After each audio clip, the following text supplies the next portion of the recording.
Hello and welcome back to Sajad's Learning Academy. Last lecture we have learned 7 words with their functions, meaning, and then we used those words in examples. Today in this grammar lecture I'll talk to you about pronoun. We will learn what is the origin of pronoun and also with its definition, and then we will make some examples and pronoun. سلامونه سجاد زده کړې اکاډمۍ ته ښه راغلاست. تیر درس موږ زده کړه و لغاتونه د دوی د دندو پښتو معنا او بیا مو هغه لغاتونه په جملو کې استعمال کړي وو. نن ورځ په دغه ګرامر درس کې به موږ بحث وکړو په پروناون یا ضمیر باندې. موږ به زده کړو د پروناون سرچینه کومه ده، د کوم لغات څخه اخیستل شوی دی، همدارنګه د دې تعریف څه شی دی او څنګه ورته مثال جوړو. So let's get started with its grammar lecture. راځو دغه ګرامري درس پروناون یا ضمیر ته. پروناون لکه څنګه چې تاسې پوهیږئ د پروناون معنا خپله په پښتو کې ضمیر ده. پروناون معنا ضمیر. خپله د پروناون لغات د 2 ورډز څخه کمپوز شوی دی، ترکیب شوی د 2 لغاتونو څخه دی چې یو یې پرو دی او بل یې ناون دی. پرو ځان ته معنا لري او ناون ځان ته معنا لري. د پرو نه مقصد بفور دی چې مخکینی دی او ناون نه مینز نیم اسم دی. اوس راځو د دې په اوریجن کې د دې په سرچینه کې په دې کې به موږ زده کړو چې دا د کوم لغات څخه پروناون اخیستل شوی دی او د دې معنا څه شی ده په پښتو کې. داسې لیکل شوي دي pronoun is taken from Latin word pronomen which means instead of a name. د pronoun کلمه د لاتینی لغات پرونومن څخه اخیستل شوې ده، کوم چې د پرونومن مقصد معنا ده د اسم پر ځای باندې. نو مقصد د دې پروناون دا شول اوسه چې د اسم پر ځای باندې، یعنی دا استعمال چې لري د اسم پر ځای باندې استعمال لري موږ سره پروناون. په تعریف کې لا ښه موږ ته واضح کیږي چې څنګه د اسم پر ځای باندې پروناون استعمالیږي، چیرته یې استعمال کړو او ولې موږ دا استعمالوو. وایي pronoun is a word that is used instead of a noun to avoid its unnecessary repetition. pronoun چې دی موږ سره یو لغات دی. کوم ډول لغات دی؟ ګرامري لغات دی، کوم چې وضاحت ته ضرورت لري. that is used instead of noun کوم چې استعمالیږي د اسم پر ځای باندې. pronoun د اسم پر ځای استعمالیږي to avoid its unnecessary repetition چې د اسم غیر ضروري تکرار مخنیوی وکړي. په هغه ځایونو کې چې اسم غیر ضروري اوسي، غیر مهم اوسي، په هغه ځایونو کې مونږ پروناون استعمالو په دغه مقصد باندې ترڅو دغه اسم بار بار ته استعمال نشي، ډیر زیات استعمال نشي.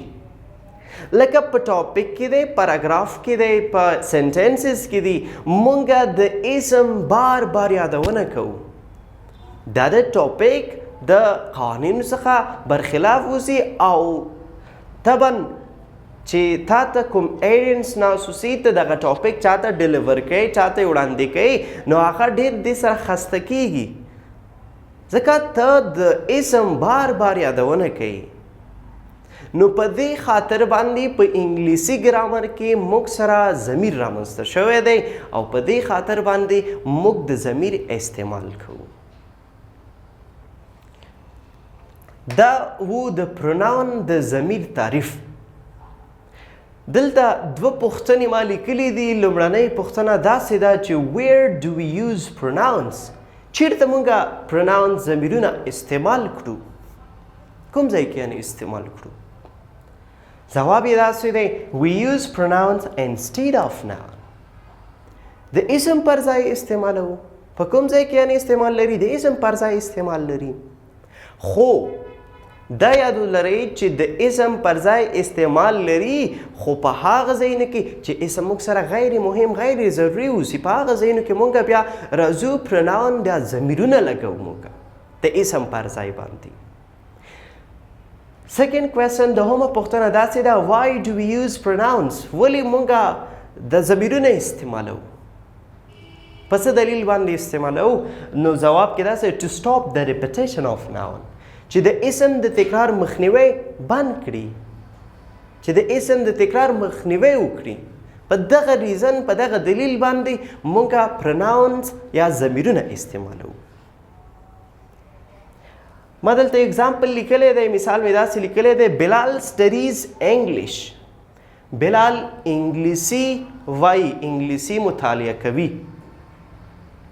اوس موږ ګورو په دغه جمله کې چې موږ سره اسم چیرته استعمال شوی دی په جمله کې. ښه پیل خو موږ سره چې دی بلال دی موږ سره د یو شخص اسم دی د یو نارینه اسم دی. نو په دې خاطر باندې راځو اوس موږ یو ټاپک لیکو یا یو مقاله یو جملې لیکو یو څو دانې د بلال په هکله باندې. پیل مو د بلال یادونه وکړه اوس موږ ته ضروري یا مهم نه ده چې بار بار موږ د بلال نوم بیا بیا راوړو. نو په دې خاطر باندې زه راځم د بلال پر ځای د هی سبجیکټ پروناون لیکم. موږ به د سبا ورځ په ګرامر درس کې به ووایو چې سبجیکټ پروناونس یعنې فاعلي ضمیرونه کوم دي مفعولي ضمیرونه کوم دي کوم ځایونو کې دوی استعمال کو د کومو اسمونو دپاره کوم سبجیکټ پروناونس موږ استعمال کړو. دا به له خیر د سبا ورځ په درس کې به موږ زده کړو او به وایو.